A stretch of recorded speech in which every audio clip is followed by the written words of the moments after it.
Yes. What's good, family? Peace. Your boy Fonzie Neutron representing for BoutThatOnline.com. And we're going to be talking about some of the latest hip hop happenings on this live. We definitely want to salute everybody tapping in, joining us. Also on the line, special guest, Floss Mode, also known as Floss Angeles, joining us from the West Coast. We're going to be touching on quite a few topics that he's quite versed in as well. Also, I got experience. So, what's good with you, Floss? Oh man, just chilling, man. Been a minute since I've been on here. Just shit. Just handling business and on the grind and all that. Just paying attention to the news and all this fuckery that's been going on. But yeah, it's a lot of things. Let's get to it. Yeah. I mean, one of the things that's definitely been making its rounds all across social media and the web has been Jada Pinkett's revelations. I guess she got a new book out. So she making the rounds with a book. You know, she talking about Will Smith. She talking about Chris Rock. She talking about a whole lot of things. But one of the things that she's spoken about has been a well-publicized friendship/relationship with Tupac. So, you know, she's gone on to say that her and Pac was soulmates, although there wasn't much chemistry between them. I think she went on to say Pac had alopecia as well. Also, you know, she said quite a few things. So a lot of people have taken it in a certain type of way where, as we see from this meme, people have kind of spun it and she's kind of being clowned now online in a sense where people ain't really responding too well to her interviews and stuff. She's kind of become somewhat of a figure of ridicule at this time. So have you seen any of the stuff that Jada's been saying and what your thoughts on it? I've been seeing a little bit of it. You know, what I gather from it, I don't know if anybody else gathered this, but what I gathered from it is that she's definitely using Pac's name as a platform. Okay, she knew Pac, they was cool, they was close. But it seemed like when Pac was alive, like he was trying to get at her, it was the chase. You know what I'm saying? He was trying to get at her, and all she would do was trying to like bat him down like we're just friends. But at the same time, she uses Pac's name in front of Will Smith. It's like it demeans him. He already feels some type of way, you know what I'm saying, when the man was alive, you know what I'm saying? And then all of a sudden he has to go through all this and the man is dead. You know what I mean? Been dead 27 years. And you always hear, you know, the daughter Willow talking about could mom be with Pac? But it seemed like when Pac was here, you know, she was just like it's always these type of girls in the world, like especially when you do music and you're in entertainment, like you'll get a bunch of a reaction from girls and then you always get the girl who sees that you get all this attention and she goes the opposite ways and goes, you know what I mean, and like go the whole well, I'm not no groupie and da da da. She want to make you go through something because of the fact of the attention that you're getting instead of just being on some cool shit. So I think that like Jada would see like all the attention that Pac was getting, you know what I'm saying, but the fact of she could turn him down, you know what I'm saying, that gives her power. Like that's what I gathered from it. Maybe I'm wrong, but that's what I see from it. Like, and then she uses Pac's name against Will. You know what I'm saying? It's like crazy, man. Like it's like some weird shit to me. Yeah, I mean, when we think of Hollywood, you know, I know it's been reported, a lot of people say they have been estranged or not together. It's been that way for some years. In terms of this whole Tupac thing, I think it seems like, you know, she's realized that there's a lot of publicity that comes with the whole notion of her and Tupac, and everybody's been speaking about it for years. As you said, we've even had a kid speak on it in references and stuff like that. So it seems like something that she's been able to angle herself into more so now with just the launch of this book. You know, mm-hmm. Yeah, but it has received quite a bit of backlash online from people. You know, a lot of people ain't necessarily feeling, I guess, the way that she's projected and framed things within the conversation. And plus, you know, I mean, if Pac was still alive, a lot of things would have changed. You know what I'm saying? A lot of people who are together as a couple probably wouldn't be together as a couple if Pac was alive. You know, I've been said this a long time ago that you know, it's a shame that both Big and Tupac is dead. But at the same time, it's like a lot of people don't think that everybody was just so sad and hurt because both of them were dead. You know what I'm saying? It was really like, you know, niggas couldn't breathe when these two these two individuals was running the rap game, who was paying attention to anybody else when the East Coast, West Coast shit was going on. They really wasn't paying attention to nobody but Tupac and Big. You know what I mean? And so that leaves people not able to breathe and go on with their careers as they dreamed it to be. You know what I'm saying? Because these two niggas is in the way. You know what I mean? So it's like, I don't know, it seems sad, but it just seemed like, you know, in order for the game to go on and for people to, you know, these weak, insecure ass motherfuckers who really don't have that's weak and insecure. You know what I'm saying? Like this when Teddy Pendergrass and all the rest of these big greats and Marvin Gaye and all them, they still push the narrative, and they still push the agenda as far as their music. They wasn't insecure. You know what I'm saying? They wasn't insecure about it. They just made them go in the studio and go harder. But these dudes here, I ain't gonna really name no names, but a lot of people wouldn't be together, you know, in relationships if Pac was still alive, I feel. Well, I mean, you mentioned if Pac was still alive, obviously he left a huge imprint upon the game. Like one of the things we see is a lot of talk nowadays in regards to Puffy. Now, some people have been speaking about it for years. We heard about the reported arrest of Keefe. And as we see, it's been reported on social media that he's made some claims that Puffy had orchestrated and paid him money for Tupac's assassination. And they say, you know, Puffy's name's being called out. We've seen 50 Cent clowning them, a lot of people chiming in. We've seen even today, I think Free Puffy was trending online. So in terms of this whole Puffy dynamic with the whole Pac Keefe thing, you got any thoughts on that situation? Well, at the end of the day, the ops, the enemy, they don't want to see a black man with $1 billion. A black man with $1 billion is a sign of progression amongst black people. You know what I'm saying? That no matter how hard that you try to hold them down, that we still succeed. So people, the police department, I'm sure is going to get at Puffy, because at the end of the day, they don't want to see no black man with no $1 billion riding around getting the key to the city. I'm sure, you know. And so, but while we speaking on that, I will say something that only New York motherfuckers can really relate to. You know what I'm saying? And I'm gonna speak on it because of the fact of this is something that I heard from in my ears and went through my mind, and I seen for myself. It's no tall tale fairy tale. This was around the time where the East Coast, West Coast shit was going on, and so I have a bunch of homeboys. That's my true homeboys out there that I roll strong with in New York. So we were in New York when all this shit was going on, and we got to see things that the average person that's not from New York get to see. So we get to New York, we fly in. So the homie at the airport to come pick us up. So we push into Long Island, Freeport, when we go.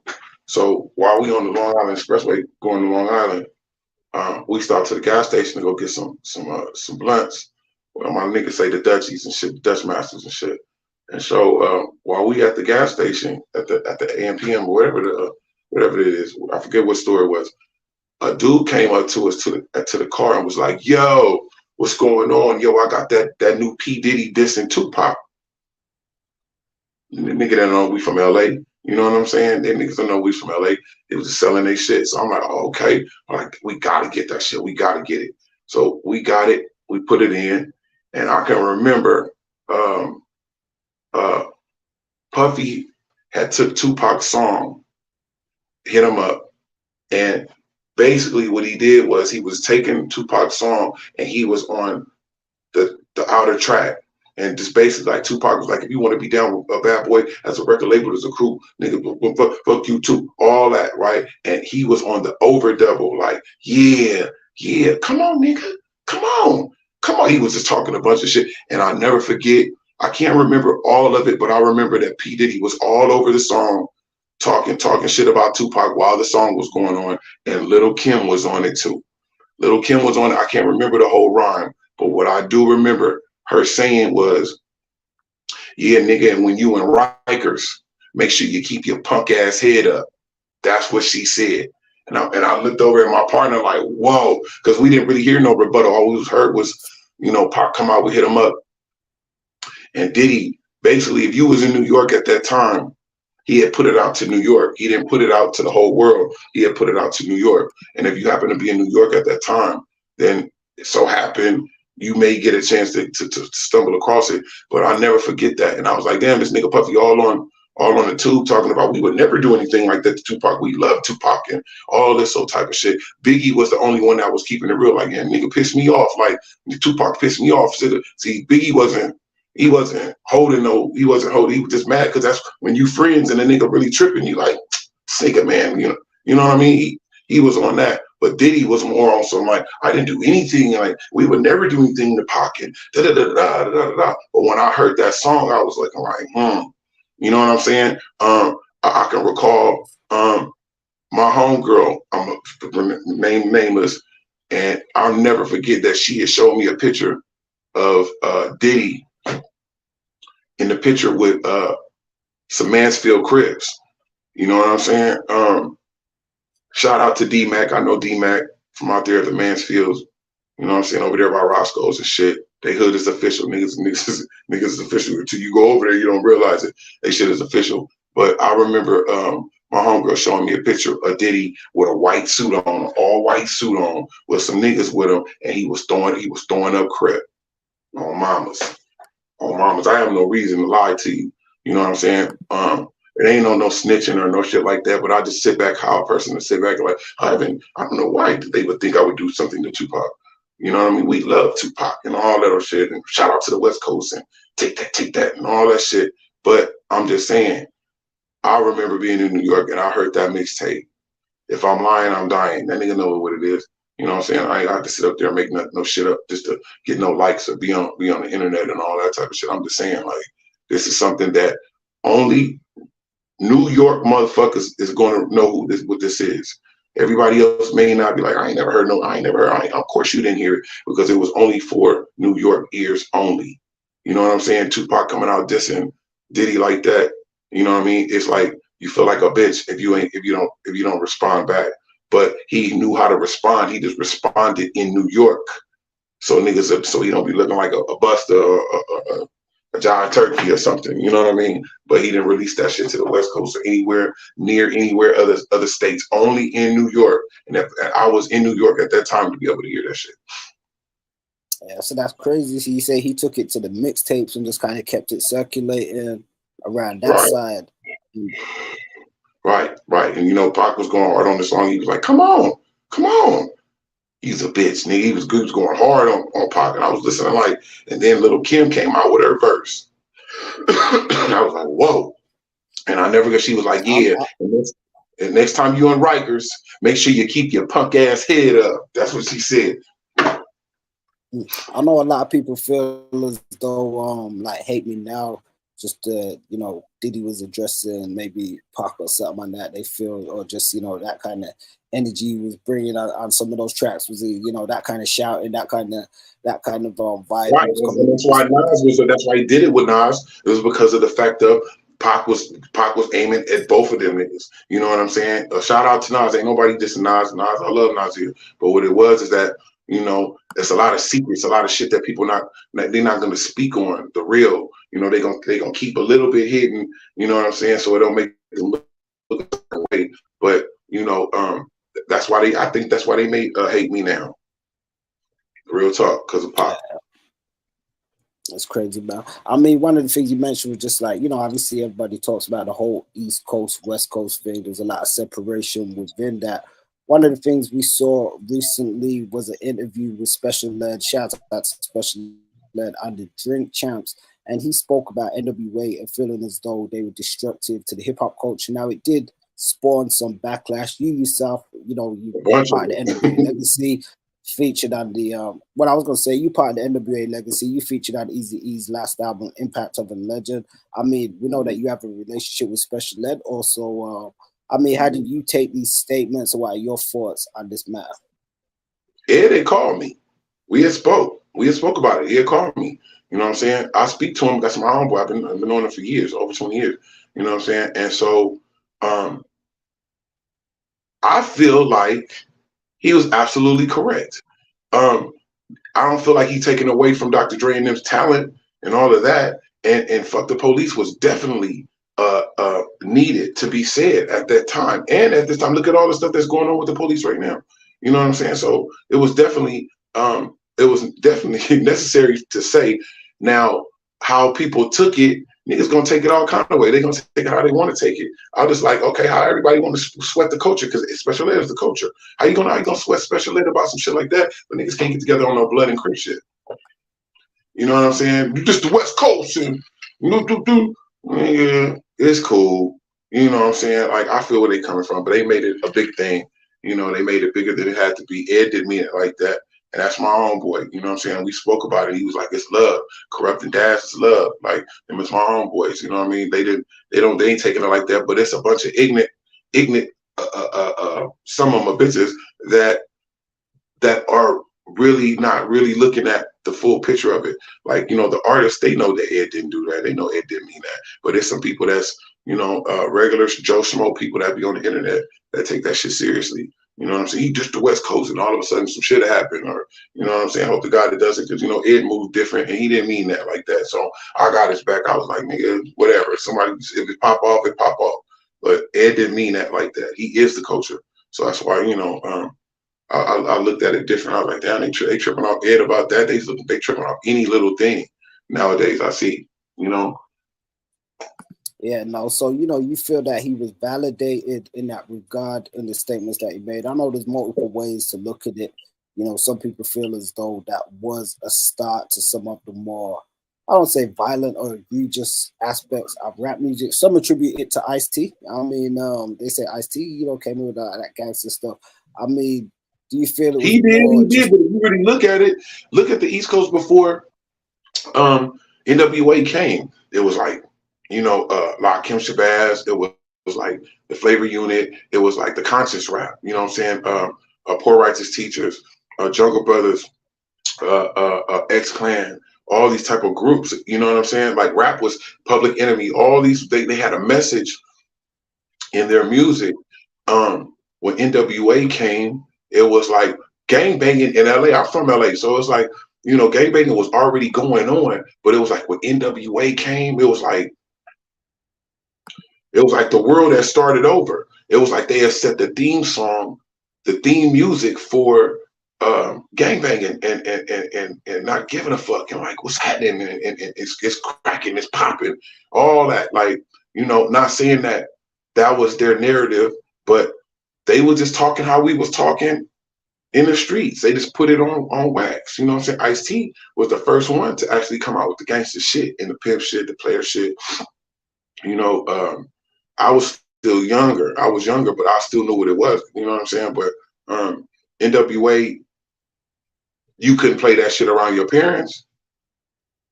That lets you know what it is. You know what I'm saying? You couldn't play it around your parents, but that's okay. You know what I'm saying? We loved N.W.A. I loved A Bitch Is a Bitch. I Ain't the One. I loved all that shit. But since then, since N.W.A, we haven't been able to grab a hold of the youth.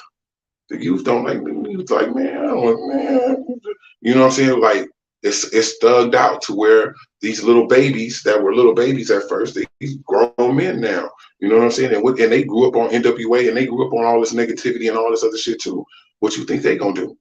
You know what I'm saying? So I think it was like Eddie Murphy said in Vampire in Brooklyn, it was a necessary evil. That's what I was saying. Well, we're definitely looking at an interesting time and climate within hip hop right now.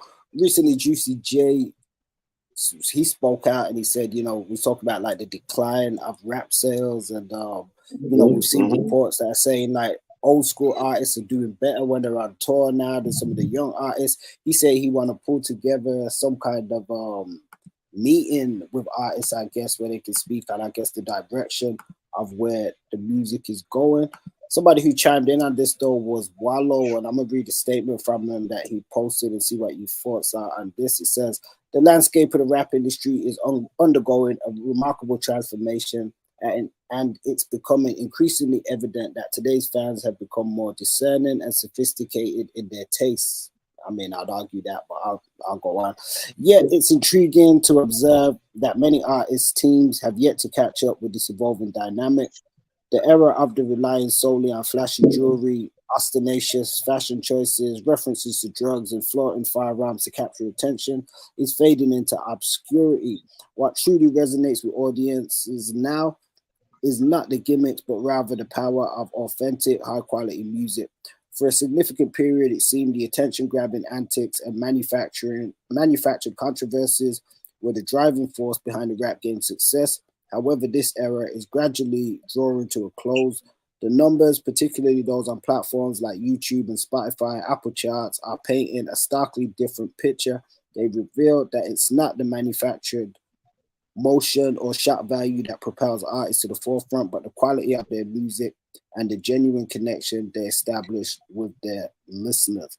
So, quite a broad statement there from Wallow in response to. He's correct though. He's right. He's right. And what it is that the white people want the music back. That's what it is. That's why you have a Billie Irish and all these new groups and all these. They trying to get it back right again because the fact of it is that there's so many things that have been shown this year. You know, shout out to the Don, that nigga LL Cool J. Shout out to LL Cool J with coming with the concert, The Force. The Force have shown that you got to realize that rap is 50 years old. So if rap was 50 years old, and this motherfuckers that's been messing with rap before rap, like before we was onto it, that you know these people have kids and grandkids. You feel me? Like you can still be a hip hopper and still be older. Like I was telling my friend that today. I was like, my parents' old school was the Delphonics and the Shy Lights and the Stylistics and the Four Tops and the Temptations. And we would be in the car like this, like even though I used to love all the songs and shit, but I'd still be like this, you know what I mean? And then when rap came out, the Vapors and all that type of, it was like, it was that's our hip hop of today. That's our old school when we riding around with our kids. You know what I'm saying? It takes two to make a thing of raw bass and easy rock. Our shit is up bass, up tempo. Our parents' shit was all slow and love songs. Our shit is different. You know what I mean? LL Cool J has shown that the true school, the old school, people want to come and enjoy the jam. You know what I'm saying? And go home without having to get their head burst or some type of violence or some dumb shit going on. You know, at these youngs, that's the difference between the new school and the old school. Is that you know we want people to go home afterwards. We want people to come enjoy the jam and go home and talk about the jam, not talk about how a nigga then got ran over and got shot up. You know what I'm saying? The main artist who came there to perform got shot up. Like, come on, man. Like, so that's the difference. They're ruining hip hop, and how they're ruining hip hop is they're signing people who is on this rah rah. You feel me? Everybody sounds the same.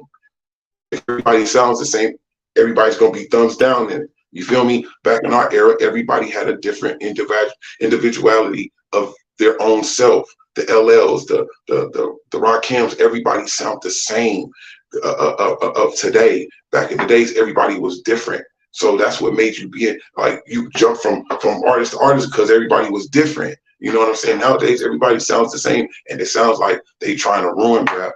That's why there's no more 106 in Park. That's why there's no more Rap City. That's why there's no more none of this shit. You know what I'm saying? Because they trying to ruin it.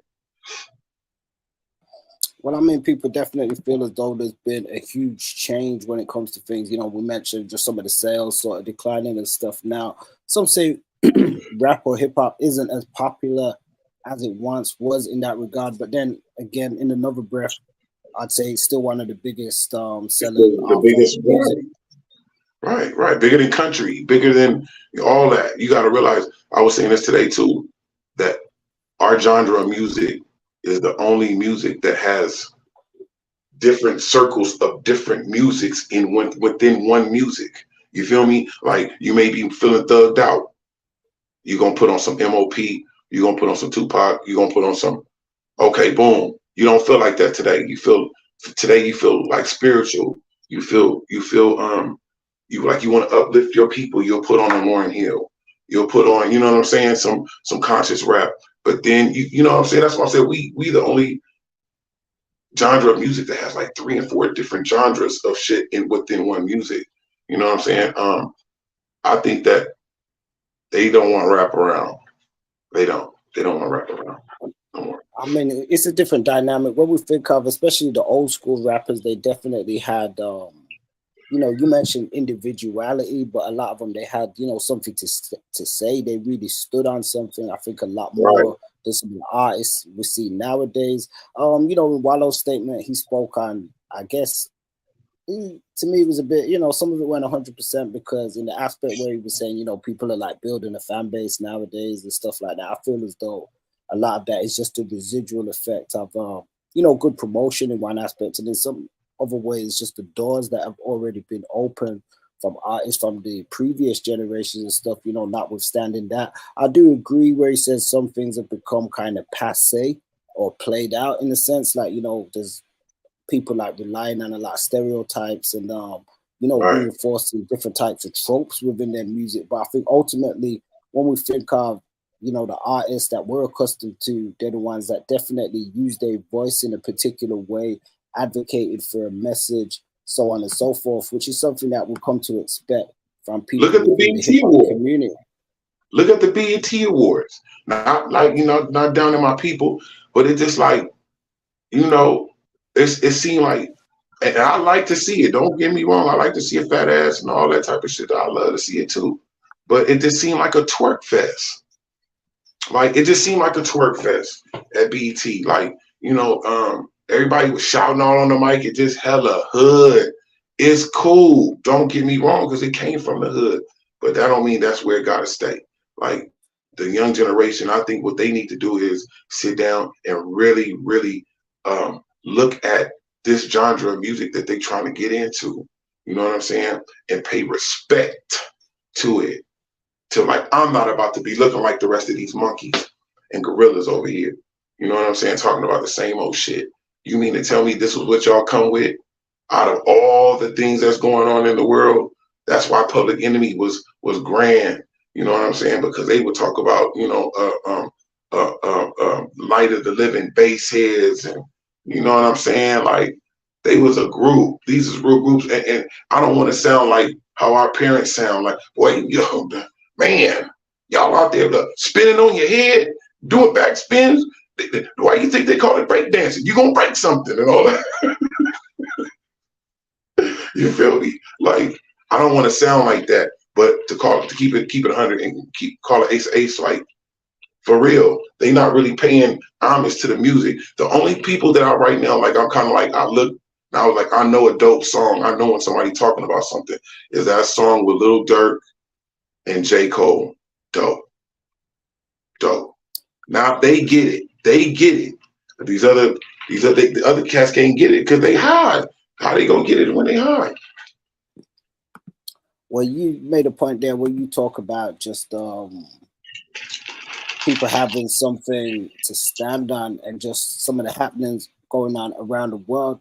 Recently, DJ Vlad took to his social media and he had some choice comments to make towards Drake and DJ Khaled in light of some of the conflict that we're seeing happening around the world right now with the whole Israel-Palestine thing. And he says, has anyone noticed that the most famous Jewish person on earth, Drake, and the most famous Palestinian on earth, DJ Khaled, haven't said a single thing about the Gaza-Israel conflict? It's not like Drake is too busy.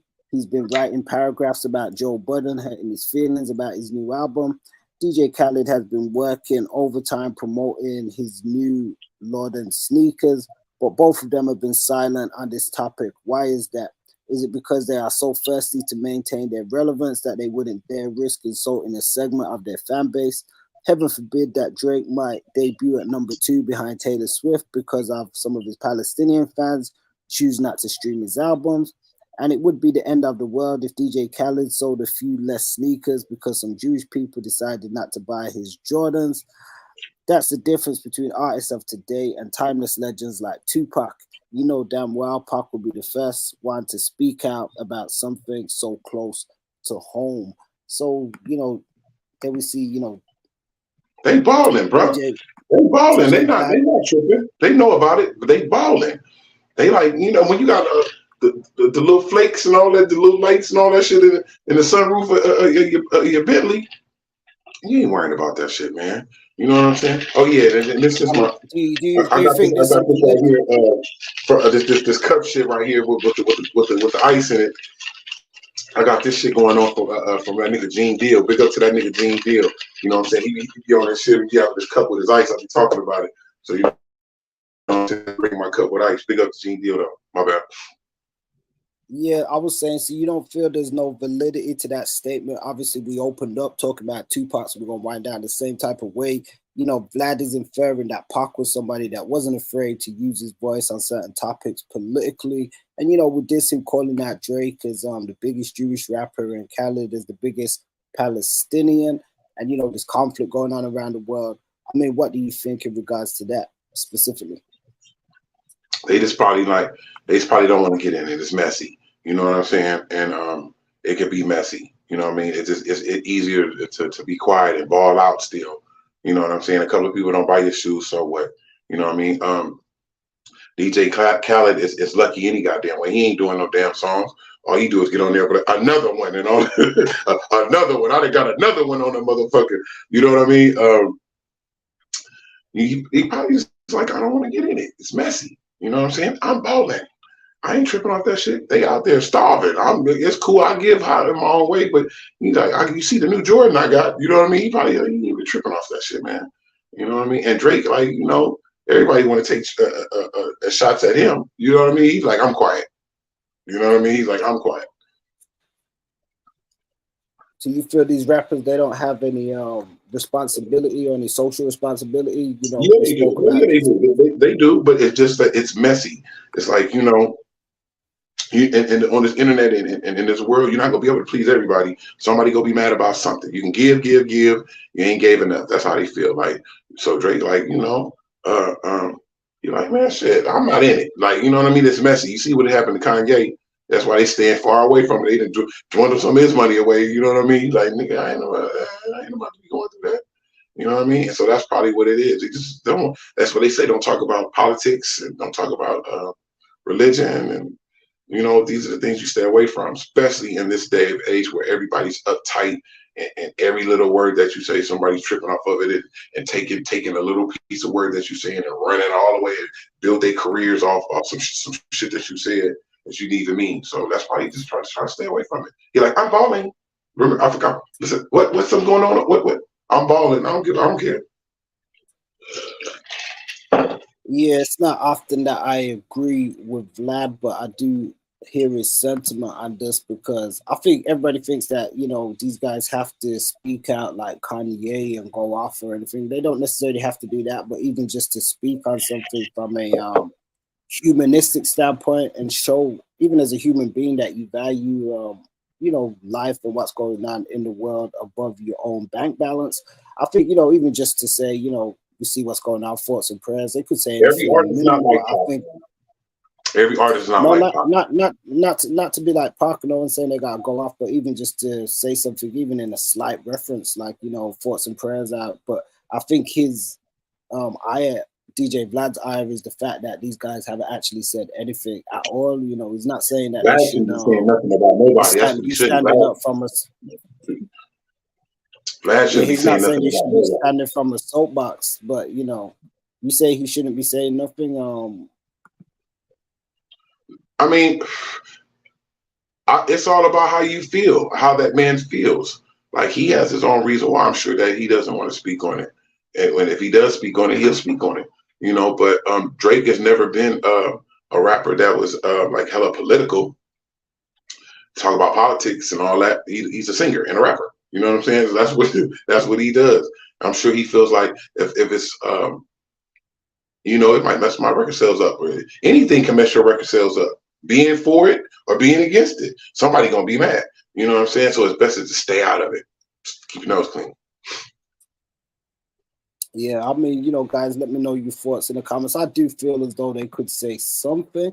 Like I said, they ain't got to stand on a soapbox and be taking a side or anything like that. The way that Vlad kind of framed it, like to say, obviously Drake Jewish, so I don't know if he's saying he should speak on that side and Khaled should speak on that side, but I think he's just saying the fact that nobody's mentioned anything whatsoever, and this is something that's going on. Does Vlad speak up for the people where we from?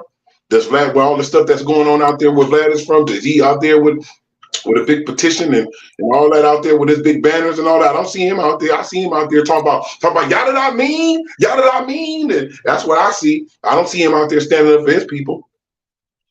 Yeah, I think he spoke about it. He released a statement. I'd have to put it up. He is Jewish himself, so I do believe that he spoke about it. But as I said, once again, he's not saying that they got to be out there protesting in the streets or at picket lines or anything like that. He's just saying for the fact that it wasn't mentioned. I think it's noteworthy because when we talk about hip hop and people using their voice to be socio-political, even like some of the greatest artists back in the day, you mentioned Public Enemy and stuff yourself earlier. And I know I'm not saying these guys are in that political bag, but politics in one aspect have always kind of went hand in hand with hip hop in some regard. Also, people may not even take him seriously trying to be political, and he be doing them songs and all that. They may not even take him seriously after that. You know what I'm saying? Oh, you try to step into a political realm. You know what I'm saying? Like, no, people like, he just like, listen, it's been working, and he's one of the only artists that's been having a total, just a whole movement the whole time he's come out. He's been on the radio ever since he first came out, just nonstop. I'm trying to keep that going. He have enough money. The only thing that I do say that he has enough money to where if he did want to say something political, it wouldn't hurt him. It wouldn't hurt and if it did hurt his pockets a little bit, he's still papered up, but I just feel like I don't want to go through that. I just want to sing and rap and be light skinned and get all the little girls and the women and all that. That's what he on. Yeah, no, I'm with you. I think there's a lot of emphasis being put onto the politics. Of course, he's supposed to be like that, Fonzie. I understand where you're coming from, but every artist is not like that. Yeah, no, I'm not saying he should be political. I'm just saying, even if he could say something, because being political is one thing. Being political means, you're gonna go and say a whole bunch of stuff, or you gotta take a certain side, or he doesn't have to do. None of them have to be political. You could, as you say, he does a lot of singing songs, for instance, like Drake. That that would be an inference of having a level of heart or emotion. So in terms of having heart and emotion, that's not illegal. Nobody's gonna frown upon him if he shows heart and says, force. A lot of people are frowning. You never know what's the world, bro. You know how people are. People are funny, and any little thing, they tripping off that. Like, people is tripping off any little thing, and you never know what they tripping off of. So it's just sometimes it's best to just be quiet. I feel like, you know what I'm saying? No, I hear you. I mean, we definitely want to know people's thoughts on this also. So, let me know thoughts in the comments. How do you guys feel about this? As I said, there's a lot of conflict going on around the world. Myself personally, I do want to condemn, any forms of terrorism and egregious acts. And I'm not taking any sides because I can look at things from different vantage points, but I definitely want to say thoughts and prayers out to all the sufferers around the world, period, right. No matter what side you come from or anything like that. And, we want peace for all beings on earth, no matter where you come from. We ain't taking no sides and saying, you got to belong to a particular group in order to have peace. We want to see that for everybody. And, it's a shame that some of that sentiment, I should say, isn't echoed, with some of the highest figureheads within the hip hop community. I get where you're coming from, that necessarily isn't their place, and it's not something that they may be known for. But I do see, Vlad and some of the I'm on that. They couldn't have me be quiet. They couldn't have me be quiet. I'm on that. I'm the type of artist. I'm on that. So I understand where you're coming from. But I sometimes I'll be seeing some of these artists, and they like, they with it. They down with it, but these are artists. Sometimes they like, man, I don't need no splashes and waves. I don't need no rippers. I don't need none of that. You know what I mean? I just feel like You know, everybody's entitled to their own thing. I feel that if you are making money and you are a black man and you are blessed enough to make money and go to that pinnacle of where he's going to, I believe that you should be saying something. You should be talking to these kids. You shouldn't just be showing up and signing autographs and laughing and kicking the willy bobo and getting the fuck on. No, you're supposed to be sitting there going to back in the days how we used to do it, and we would be in school. You know what I mean? All of a sudden they'll call all the kids to the auditorium. You know what I'm saying? And your favorite rapper or your favorite entertainer or actor or whatever will show up there. You know what I'm saying? Just to give these kids hope.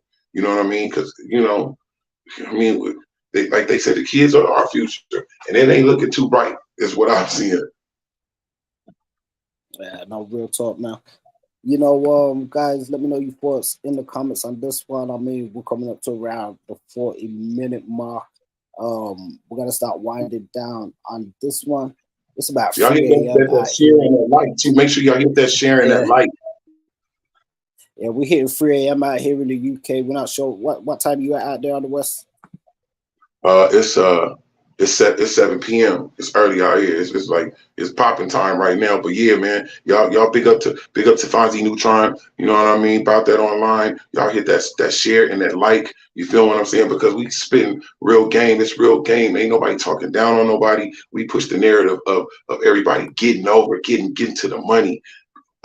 Getting to it, you know what I'm saying, and being able to share that money with your people down the line and give it to your kids and opening up businesses. All we got is each other. You see, everybody else is hating on us. You know what I'm saying? Like even our own. You know what I'm saying? So let's get off that, man. For real. Like it's time for us to do this shit. It's time to I've been saying, you know, on my social platforms is like, y'all really want to see something, don't vote. Don't vote this election coming up. You know what I'm saying? Don't vote because we have to make a stance. The black vote does mean something. Are we gonna hear this over and over and over and over every 4 years? What they gonna do for us? And it's nothing. We got these Uncle Tom shuffling their feet. You know what I'm saying? Knowing that these people are not gonna do nothing for us. Don't vote and watch and see what's gonna happen. That's all I gotta say. Big floss. Yeah. Yeah, well, you know, we just on the sidebar with that, because we know there's a lot going on around the world, and we're definitely not just passionate about the culture, but passionate about, you know, the planet and things that are happening.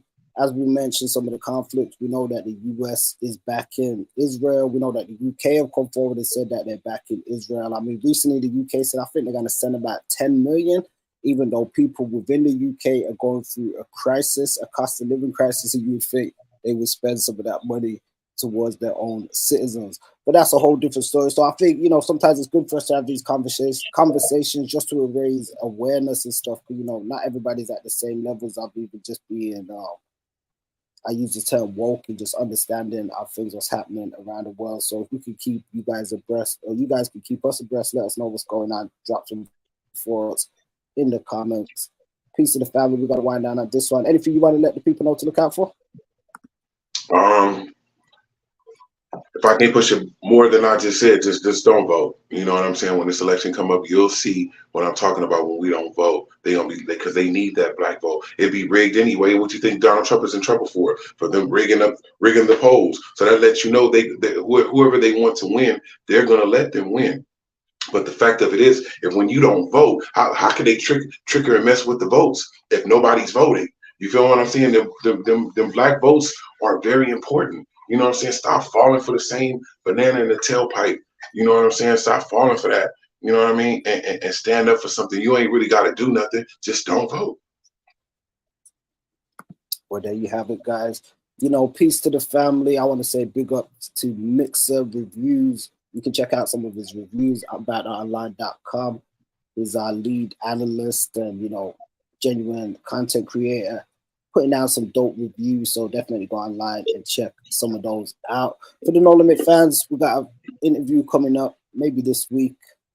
I'll see when I've got time to get around to releasing it with Lil Gotti of the Gambino family, formerly of No Limit Records. So peace to Lil Gotti, you know, peace to Reginelli, peace to Short Circuit, peace to Big Pokey, Big Swole, all those guys that really tap in with us to show love. Floss Mode, Los Angeles, all day, every day. Peace.